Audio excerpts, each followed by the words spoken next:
今日嘅試車咧就相當啲特別嘅，咁我入手截的士啊，咁係一架6座位嘅 Vito 嚟嘅，兜一個圈望下，你架車好大嘅喎。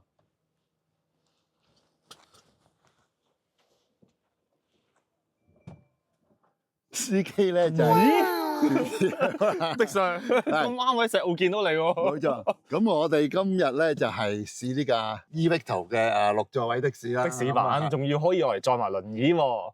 咁所以咧，其實我哋唔載輪椅嘅時候咧，就可以坐到6個人嘅。冇錯冇錯，佢就係一架6座的士嚟嘅，嗰個價值都不菲啊！冇錯，加埋個大聲嘜，咁啊都好似90幾係基本盤。你可以加好多嘢上去，可以變到845都仲得嘅。咁啊，當私家車就話啫，當的士就我覺得係最 basic 嗰個就好噶啦。係啦，因為揾食車啊嘛。冇錯，揾食車我諗最基本90幾差唔多啦。同埋咧，如果有的士大佬睇緊我呢條片嘅，緊記90幾係你俾錢買㗎啦。但政府咧已經批咗差唔多4、5千萬出嚟咧，係一個叫做回贈俾大家。當你買專係為輪椅的士嘅，即係鼓勵大家轉用輪椅的士啊！冇錯，係啦，咁咧買完呢部車，你可以同政府申請翻一個退款嘅喎。聽聞係可以退到40幾萬翻轉頭嘅，即係一半嘅車價。好理想地啦。係啦，咁所以到時咧，你買完車都可以話俾大家聽，係咪真係退到呢個錢翻轉頭啦？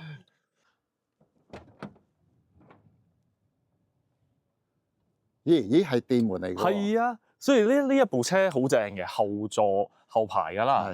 第2、3排嘅乘客上落咧都幾舒適嘅，其實電門就上落啦。但係我覺得其他門咧，因為佢始終都係 base on一部 Vito 啊嚇，咁開門當然冇問題啦。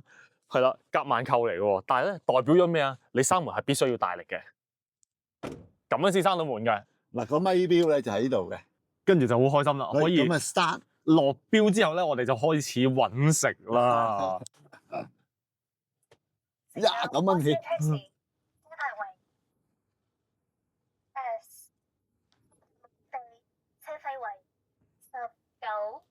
吉車即刻上翻嚟，係咁啊！仲有呢啲收費，收費好嘢喎！佢講緊係大部分嘅信用卡都可以用得到喎。咁啊，或者八達通啊，咁用呢個電子支付，而家越嚟越方便啦，真係。喂，唔好講咁多啦，朝朝我哋上車試車好嘛？好，阿 Pio，你有冇試過試車係試的士啊？我真係第一次試的士，唔揸的士，個感覺幾暢快，因為我哋咧一路試車一路好似有錢賺嘅感覺。即係撳住個咪錶，佢真係會計嗰個里程收費。同埋 Benz 同事好少嘛，頭先由對面海過嚟，300幾蚊喎，係咪？冇錯，去到去接我嘅時候已經再入到嚟石澳咧，就已經係310幾咁啊，如果冇記錯，好開心。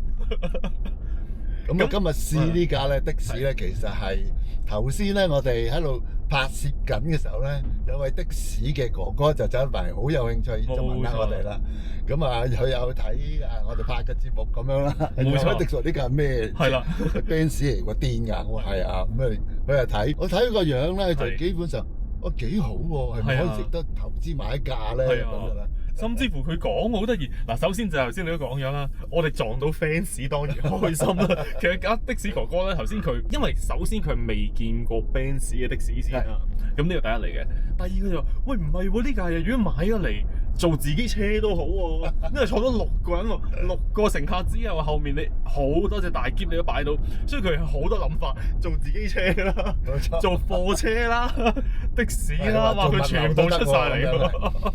所以其實呢部嘢都幾多用途。係咁本身啊，呢個eVicto 咧，基本上就係佢又有貨 van 版啦，又有即係你睇下你點樣去改裝佢配置啦。咁其實都幾多用途嘅。咁今日試呢架的士，其實仲要係有輪椅裝置嘅。冇錯。咁就基本上係可以咧，如果有需要輪椅咧，就輪椅，因為佢中排仍然坐到3個人嘅。前邊好似而家你呢個乘客位啦，一個乘客位啦，所以咁 total 嘅4個乘客加1位輪椅乘客都得嘅。係啦，4+1，或者你輪椅唔在場嘅時候，輪椅嘅位置可以左右擺翻2張凳落嚟，咁就係司機以外嘅6個乘客嘅。係，咁就香港嚟講就大部分嘅的士都係5座啦。係，咁6座就比較少見嘅。係。咁啊6座又或者變翻5座加一個輪椅咧，就更加少見啦。係啦，所以咧而家我哋講，我哋聽到好似哇，咁會唔會第2排好窄啊，第3排好窄啊？絕對10萬嘅放心啊，因為而家我哋呢一部咧係 based on Vito 嘅長陣版啊，冇錯，即係 Vito 裏邊嘅最長嗰部車就係我哋而家呢一部的士啦。咁你會諗啦，喂，咁其實 Vito 我哋喺市面上面會見到嗱，首先第一部係私家車版本嚟嘅，佢就 V 啦，嗰部叫做係啦。咁之後啦，我哋有叫做 GoGo Van 版啦，咁 GoGo Van 嗰部咧好多都唔係長陣版嚟嘅。去到有乜嘢係長陣版咧？其實係講緊2個快遞公司嘅，即係講緊 FedEx 啊、UPS 啊嗰啲。其實佢哋就係用咗好多呢一部車嘅最長嘅呢一個版本我嚟做多啲貨車嘅，係啦。咁電動版本啊，咁其實又會諗啦。我第一個問題就係，喂，會唔會我擺一嚿電池入去，成個地台唔合理地高，或者車身空間細咗？咁阿迪 Sir 有冇呢個諗法先？完全冇喎，甚至因為要改裝到可以咧載輪椅嘅客戶啦，咁將嗰個車尾咧第3排個位咧 cut 咗個位，係做一個斜台，令到可以咧裝輪椅嘅。係啊，所以其實咧呢一個我就覺得，喂，真係 Mercedes-Benz 咧，佢好有心去發展呢個環保車之餘，再照顧埋香港嘅一啲需要坐輪椅嘅乘客需求啦。咁佢呢一步頭先阿迪 Sir 都講咗嘅，佢 cut 開咗個地台，再有呢個輪椅嘅改裝咧，其實佢有一個德國好有名嘅公司去負責做呢一個硬件嘅正牌做嘅，係啊，攞正牌，夠晒安全，夠晒安全。我第一個就會諗啦，上一代我哋香港見慣見熟嘅輪椅的士咧，其實都會有一個問題嘅。其實好多普遍輪椅乘客都有反映，就係推架輪椅上個的士尾嘅時候，其實司機又辛苦，輪椅乘客又危險。點解咧？因為其實上嘅中途，其實司機要好大力撐住，唔俾個輪椅倒後上。而家我哋今次呢一步咧，因為係始終都係德國硬件公司啦，再加香港做呢個主導，想有呢個概念要做呢部車出嚟啦，咁所以佢好知道本地需求啊，咁咧採用咗佢呢個設計嘅呢個硬件係點樣咧？你個輪椅一上個斜板嘅時候咧，其實係有2條類似安全帶嘅嘢，就扣咗喺個輪椅嗰度先嘅，先鎖死咗佢。咁好啦，你只不過諗。而家講嚟講去就安全帶啫喎，有啲咩咁特別啊？其實咧就係你部輪椅一路向前向上嗰個斜板嘅時候，嗰個安全帶其實都會幫你索住一部車，佢就唔俾你再向後褪嘅。所以簡單啲嚟講就係，只要你係推得喐佢，一路上個斜板，你就唔需要再枉費氣力頂住佢留口嗰樣嘢，冇呢樣嘢再會發生㗎啦。車呢一部eVTOL 係一路幫你索實咗部輪椅嘅，所以安全性高咗好多，亦都舒適性啦。同埋坐定之後咧，嗰張凳咧都 lock 得好緊嘅。咁變咗個，亦都唔會話已經去移位啊，或者係點樣啊。咁當然所有嘅要安住到輪椅嘅，包括甚至我哋有時搭公共巴士啦，咁都有啲位可以 lock 住架車嘅，即係個輪椅車嘅。咁變咗，但係喺呢架輪椅的士度咧做嘅功夫係更加周全嘅。我哋頭先都試過啦，將個輪椅前後左lock 實咗嘅情況底下，我哋將個輪椅前後左右推佢，其實係喐佢唔到嘅，佢 lock 得好實嘅，所以呢個真係完全可以放心嘅一件事嚟嘅。我哋又可以講下我哋駕駛感覺啦。咁呢一部車咧嚟到香港嘅呢個版本，佢係有4個嘅 regen option 俾大家嘅，由 D 減減、D 減、D 去到 D 加。咁其實係咩嚟嘅咧 ？D 減減係嗰個動力回收最大一個模式嚟嘅，有少似呢個 one pedal， 冇錯，但係又唔會完全停定嘅。係，但係我就揸咗一輪之後，我就覺得我最中意用呢個 D 減減嘅。冇錯。咁因為基本上你減少咗，其實都等於除咗你要停定要用 brake 之外咧，你行車嘅過程咧，基本上都係 one pedal 啦。係啦，即係我縮油，佢就會慢。係。咁除非突然間前面架車咧緊急停車，咁先要加一腳落去啦。如果唔係咧，沿途你就基本上就一隻腳揸晒架車嘅，幾舒服。不過我就覺得有部分的士司機啦，譬如我哋坊間有個即係曱甴廣告啦，應該係話嗰啲殺蟲水廣告啦。司機咧就突然間得停啦，咁就其實就借助咗，就係因為平時我哋會對的士咧，有啲行家咧揸起上嚟就比較心急嘅，係啦即係大腳油、大腳係啦 brake 咁。咁但係而家呢架咧，我就覺得揸嘅時候咧，佢個系統會令到你會比較溫柔咁去揸架車嘅，都幾得意嘅。不如你又試下，我做一乘又睇下客。先。嗱，鏡頭一轉咧，就變翻我做乘客。冇錯啦潮少就係變咗做的士司機佬幾開心，我卒之可以試下做的士佬嘅感覺啦！做咩啊？我上車梗係要落標啦！而家就又輪到我問翻你啦。對呢架車嘅操控咧，你覺得似唔似一架即係想像中嘅的士？唔似嗱，首先咧，其實我第一個感覺係咩咧？外觀睇起嚟啊嚇，呢一部車會以為佢好大部㗎嚇，以為佢好大部嘅因素係佢好長啦，跟住以為佢好闊啦，咁其實揸落去咧完全冇晒呢種感覺嘅。佢一部正常車咁樣嚟揸已經 OK 㗎啦。以而家我哋市面見到嘅國產電動車嚟計啦，有啲車身闊度去到2米㗎啦。咁其實呢一部咧就都未到2米，1.9米啦。係呢1.9米幾，加埋倒後鏡就會有2米鬆啲。係啦，但係而家我哋講喺石澳呢啲路咧，其實左右嚟講佢都仲係好闊落㗎喎，佢即係唔會哇特別需要好小心咁樣去揸佢。係有1-2段，例如係由呢個柴灣上到嚟轉入石澳，即係好急彎響個長位前啦，嗰度咧就特別窄啲嘅，咁就要就住下啦。咁但係基本上van 仔巴士上層都行到啦，係咪？冇錯，所以呢一部完全冇問題嘅。揸落嘅感覺咧，其實幾得意嘅。佢俾我個感覺即係佢好鼓勵我叫好溫柔地揸佢。佢譬如啲油門反應咧，其實有喺度嘅。譬如我哋頭先都試過啦，突然間一下踩落去，佢係可以搶得到出去嘅。咁當然都係用一種比較係啦合理嘅，即係唔可以話完全循序漸進啦。你都 feel 到佢突然間一下搶出，但係咧佢係唔會錯出去，唔會錯。但係速度上面係突然之間多咗20公里出嚟咯。咁就如果係咯，咁變咗做營業車即係的士啦，咁做乘客就冇咁容易會受到司機嘅右腳控制。冇錯啦，譬如就係嗰個廣告啦，突然之間都唔會咁辛苦嘅，會變咗係舒服啲。舒服嘅。呢個就係所謂嘅乘坐駕駛感覺啦。咁你會覺得呢一部車去到而家，你覺得個空間感夠唔夠咧？空間感都非常之充足嘅。咁頭先我亦都試坐咗一段喺中間嘅。咁其實中排都好闊嘅。咁佢因為本身係長陣啦，中排即係總之前中後3排咧，其實都好多空間嘅。咁另外一樣咧都值得一提咧，就係譬如坐前座啦，佢個擋風玻璃加兩邊嘅窗好大咧。譬如呢個平時私家車係咁樣遞高啊嘛，冇錯，呢架就基本上係啱啱好晾住咁樣。兩邊個好似手枕咁樣嘅，咁坐喺中排咧，我頭先個咁嘅就係，佢都有一個180度嗰個視野嘅喎，好舒服喎。咁做得就係令到嗰個車廂嘅感覺唔會有壓迫感。咁如果同正常的士去比較啦，咁因為咧，如果要買呢部的士啦，其實佢嗰個售價都比正常嘅的士貴啲啦。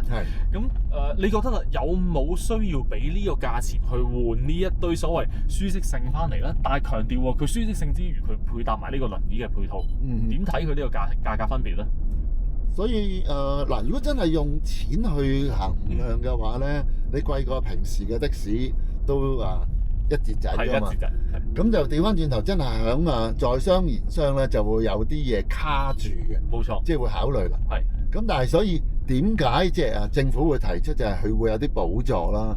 咁我覺得更加係要快啲批出咗一個究竟係補助幾多錢啦，肯想有心回饋翻社會嘅的士團體或者的士公司，都想就係有一個方便性，就係因為其實我哋就算行商場，或者係出街，好多時都會見到，或者係身邊啦搭 lift 上屋企嘅時候，都有啲老人家需要係用輪椅出入嘅。咁有一種咁樣嘅可以輪椅嘅的士咧，其實方便咗社會大眾。係啊，同埋其實真係社會嗰個需求嘅聲音好大啊，同埋以前舊一批嘅輪椅的士，其實去到呢一刻都已經個年份耐啦。其實要退休嘅退休啦，要壞嘅都會開始啲老毛病開始發生㗎啦。我都聽到啲司機大佬講，其實要維修嗰部車，其實啲 parts 保養零件其實係越嚟越難揾啊，已經冇咗供應㗎啦。咁所以其實希望政府，如果你嗰個計劃出咗嚟嘅，我哋就話真係快啲批出嚟，話翻俾大家聽，確實係買一部呢啲車可以退到幾多錢翻轉頭。我諗其實如果假設啦，好似一開始個計劃見得到咁講啊，當退到一半車價翻嚟嘅話咧，咁其實我覺得嗰個接受性會好大嘅，即係個競爭空間好大添。咁同埋因為係行電啦，咁變咗慳翻啲即係入油嘅錢。咁又就算你入氣都好啦，都係營運成本都有個成本嘅，同埋有得計嘅，因為佢個里程啦，咁佢插滿電，你預佢行300幾公里啦，我諗應該行到10轉機場到市區嘅。咁當你專跑嗱，當啊，因為而家香港輪椅的士你係要預約嘅，當你預約唔滿嘅時候。當你專係去做機場客嘅時候，其實呢一部車係綽綽有餘嘅。你一日都應該跑唔到10轉機場客啦，係咪？咁如果擔心嗰個300幾都未夠用，咁佢有個快充功能嘅，即係如果用直流電快充，好似係40分鐘就可以充滿翻去80咁樣啦，80%。咁就變咗響實際嘅用途嚟講咧，都有呢一個，因為香港而家都多咗好多快充嘅地方嘅。咁變咗就作為營業用途咧，其實都有去過嗰個即係好多寬鬆嘅地方同埋競爭性啦。揸咗咁耐，有冇啲乜嘢明顯嘅缺點會感覺到啊？其實我就 expect 就係因為呢個本身Victor 係一個商用車嘅底盤嘛，咁佢改裝咗，即係廠方將佢設定咗做一個商用 van 又好，或者私家車都好啦。咁佢咧依家咧就其實係4輪獨立嘅喎，就唔係一般即係獨立懸掛嘅，就唔係一般嘅商用 van 啦。有啲會係後邊嘅後續係仲係葉變式彈簧啦。即係如果冇載貨嘅時候就會硬。咁而家呢一個我覺得，但係我哋頭先喺社會都用到幾多 S1 嘅嘛，有一兩個有少少響軚嘅，咁就因為係 double apex 啦，轉完再深啲，咁我冇專登冇點樣減速，睇下會點嘅。其實佢都食得好穩嘅，食得好穩。響軚就又唔係好大聲，係少少嘅啫。咁變咗就其實操控都幾靈，點解覺得咁大架車？因為其實咧，頭先我喺你前面啦，咁就拍攝你啦。咁其實你響軚嗰下，我睇到你響，唔係我聽到你響，我望住你，但係好得意嘅我叫 sensation， 即係個感受好得意。因為咧，其實我眼望住你嘅時候咧，你好穩定嘅喎。係。事實你架車係唔側唔傾，跟住唔會有好誇張嘅一啲甩嚟甩去嘅感覺，但係就響咗嘅。所以我都即刻問翻你，係咪你出嚟嘅把聲？其實好輕微嘅，少少嘅。譬如就係要咁樣側少少啦。其實架車佢係好穩定，可能個懸掛壓實架車，個輪胎個壓力大咗啲咧，咁就有少少咁嘅聲音。其實就好輕微，好輕微。所以調翻轉頭係架車食得實個彎，跟住個輪胎喺度呼叫，先至會有呢一種情況出現。就算呼叫緊，我都覺得好有信心嘅喎。係，因為一啲都唔飄。我望佢個動態好靚，我相信車外面拍片出嚟好靚嘅。頭先咧，我 feel 到有另外一樣嘢可以指出嘅就係咩？轉過迴旋處嘅時候就感受到呢個車身大啦。即係佢唔係左右闊度嘅大，係個長度嘅大。因為咧頭先我哋去到石澳盡頭停車場嗰個迴旋處仔啦，咁其實就啱好，我係唔需要嚟多手軚嘅啫。即係爭丁多，我已經係需要嚟多手軚嘅，但係佢係唔需要嘅。咁夠唔夠用咧？其實喺香港普遍嘅路面可以話係夠用嘅嘢嚟嘅。純粹係去到一啲好窄路嘅迴旋處嘅時候，嗰啲位置啦，可能就要留意下啦。咁你就會感受到個車身長度出嚟啦。係，咁啊，唯一就係都係個車價咯，因為始終孭住個三角星啦，係啦 Benz 啦，點都唔會平㗎啦。但係佢喺質素上面俾到你嘅，係好硬淨，成架車好紮實。咁就不過就要真係真係做營業車，我諗如果政府可以嗰個補貼盡快可以知道係補貼幾多錢，補貼到一半就更好啦，補貼到更多啊更加好添啦嚇。咁就令到無論的士公司啊、個人嘅的士嘅用戶啊，都可以加考慮咧，即係容易啲去落呢個決定咧，做埋一個可以回歸到社會嘅輪椅的士嘅的士司機。我即刻諗到啦，我要學阿汪Tech 我哋而家 tag 下運輸署先，我而家 at 運輸署，希望你哋會睇到我哋呢條片嘅時候，真係個回饋社會功效好大。因為我哋講咧，你唔係話諗住俾咗呢嚿錢出嚟，係買的士嗰個人賺咗你呢嚿錢，其實唔係嘅，你係幫緊社會一班好需要呢個服務嘅人，可以享用得到一個正常嘅交通網絡。咁最後就除咗like我哋啦、comment 啦、share 啦，同埋大家如果都贊成政府俾呢一個嘅津貼可以爽手啲嘅話咧，就留言咧喺底下留言留個1字。冇錯。唔贊成嘅話，咁冷漠嘅話留個0咯。0啦，我哋係睇1多定0多啦。係，快啲留言啦。好，咁我哋就下次見啦。好，拜拜。拜拜。